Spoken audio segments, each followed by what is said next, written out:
اب آتے ہیں ہم احرام کے بارے میں چند غلط فہمیوں کے بارے میں، کہ جو عام طور پر ہمارے معاشرے میں لوگوں کے اندر یہ ایک کچھ غلط فہمیاں پھیل گئی ہیں۔ وہ پہلی غلط فہمی تو ان لوگوں کے ذہن میں یہ ہے کہ احرام شروع ہونے کے بعد بال کٹوانے تک اور افعال پورا کرنے تک یہ مخصوص چادریں جو سفید ہیں یہ دن رات پہننا مستقل ضروری ہے۔ اگر ان کو کسی حاجت کی وقت کی وجہ سے اتارا جائے یا کسی ضرورت کی وجہ سے جسم ننگا ہو جائے تو احرام خدا نخواستہ ٹوٹ جاتا ہے، اور احرام ٹوٹنے کی وجہ سے پھر دم لازم ہوتا ہے، اور دم جو ہے وہ حرم شریف میں ایک دمبا یا بکرا ذبح کرنا جس کی کم از کم قیمت 700 ریال ہے۔ تو جیسے میں نے تھوڑی دیر پہلے عرض کیا کہ یہ بات بالکل غلط ہے۔ یہ احرام کی چادریں ہیں، احرام اصل میں نیت اور تلبیہ کا نام ہے۔ تو کسی بھی ضرورت کی وجہ سے اگر چادر اتارنی پڑ جائے یا اس کو تبدیل کرنا پڑ جائے تو اس سے کسی قسم کی کوئی شرعی ممانعت نہیں ہے، نہ کوئی دم یا جزا لازم آتی ہے۔ جیسے ہم مثلا کسی وجہ سے کمرے میں تھوڑی دیر اپنے آپ کو آرام دینے کے لیے تھوڑی دیر کے لیے اوپر والی چادر ہٹا دیں، یا وضو کرتے وقت وضو میں ہمیں کوئی مشکلات ہو، ہم تھوڑی دیر کے لیے چادر ہٹانا چاہیں تو بالکل ہٹا سکتے ہیں۔ ٹھیک۔ دوسری، عوام میں ایک جو بات حد سے زیادہ مشہور ہے اور ہم بہت زیادہ لوگوں سے سنتے ہیں کہ احرام کی حالت میں بدن سے خون نکلنے کی وجہ سے دم لازم ہے۔ بدن سے خون نکلتے ہی دم لازم ہو گیا، اور جیسے میں نے عرض کیا کہ دم کا معنی عام الفاظ میں 700 ریال ہے۔ تو یہ بات بھی بالکل غلط ہے، خون نکلنے سے کوئی دم لازم نہیں ہوتا۔ البتہ یہ بات لازمی ہے کہ اگر خون نکلا اور اپنی جگہ سے بہہ گیا تو وضو ٹوٹ سکتا ہے، لیکن اس سے دم وغیرہ کوئی بھی لازم نہیں ہوتا۔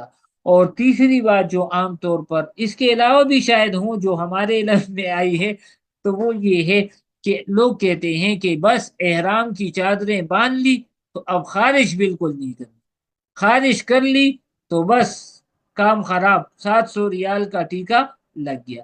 نہیں جی، خارش کوئی ممنوع نہیں ہے، البتہ اس میں اتنی احتیاط کرنی چاہیے کہ بال نہ ٹوٹے۔ ٹھیک ہے جی، ورنہ خارج سے کوئی اس پر دم یا کچھ بھی لازم نہیں ہوتا۔ تو ان چیزوں کو ذرا سمجھنے کی ضرورت ہے، کیونکہ اس کی وجہ سے پھر احرام بہت بڑا ایک بوجھ انسان کو محسوس ہوتا ہے، اور بس وہ سمجھتا ہے کہ یہ احرام نہیں ہے بلکہ یہ پولیس کی ہتکڑیاں ہیں اور ہمارے ہاتھوں میں ڈل گئی ہیں۔ تو ایسی کوئی بات نہیں ہے۔ اور اکثر لوگ کہتے ہیں کہ عجیب بات یہ ہوتی ہے کہ جیسے پہلے بدن پہ خارش ہی نہیں ہوتی، جیسے ہی احرام پہن لے تو ہمیں خارش شروع ہو جاتی ہے اور خارش ممنوع ہے، تو حالانکہ ایسی کوئی بات نہیں ہے۔ ٹھیک ہے جی۔ اسی طرح جیسے مرد حضرات ہیں تو خواتین نے کہا کہ ہم بھی کسی سے پیچھے نہیں ہیں تو ہم بھی اپنی کچھ غلط فہمیاں بنا لیتے ہیں۔ خواتین کی کچھ غلط فہمیاں ہیں جو مرد حضرات سے بھی خطرناک ثابت ہو سکتی ہیں۔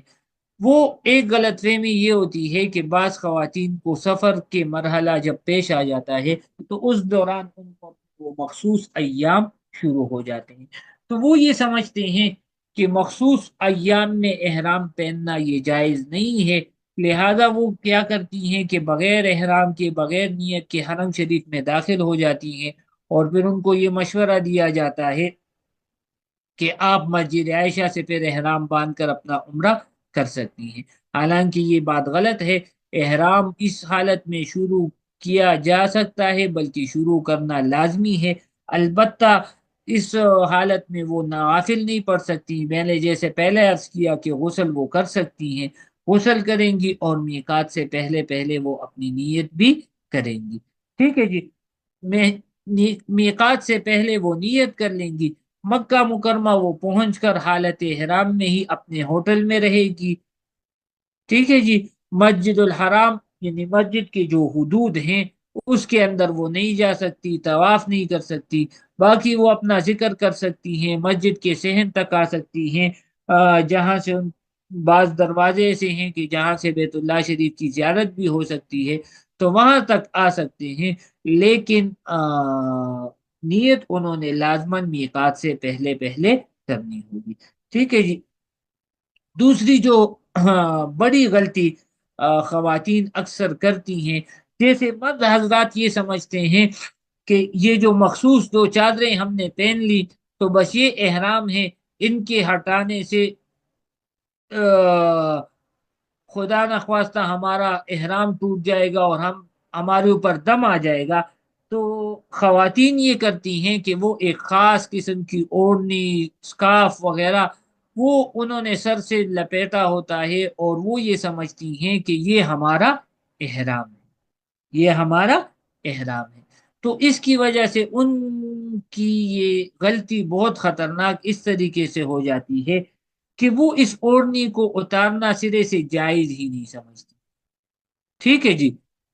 تو وہ کیا کرتی ہیں کہ حالت احرام میں اگر انہوں نے وضو کرنا ہوتا ہے تو اس اوڑھنی کے اوپر ہی وہ کیا کر لیتی ہیں، مسح کر لیتی ہیں، اور اس اوڑھنی کے اوپر ہی گیلا ہاتھ پھیر لیتی ہیں، اور وہ یہ سمجھتی ہیں کہ ہمارا وضو ہو گیا۔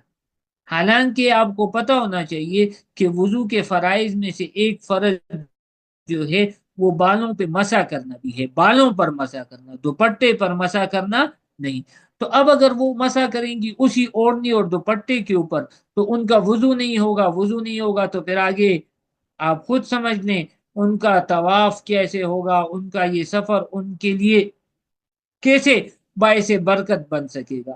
دوسرا ان سے یہ ایک غلطی ہو جاتی ہے کہ وہ جو اوڑھنی یا جو اسکارف ہے وہ ان کی پیشانی پر بھی آ جاتا ہے، حالانکہ عورتوں کے لیے پیشانی پر کپڑا لگانا یہ منع ہے۔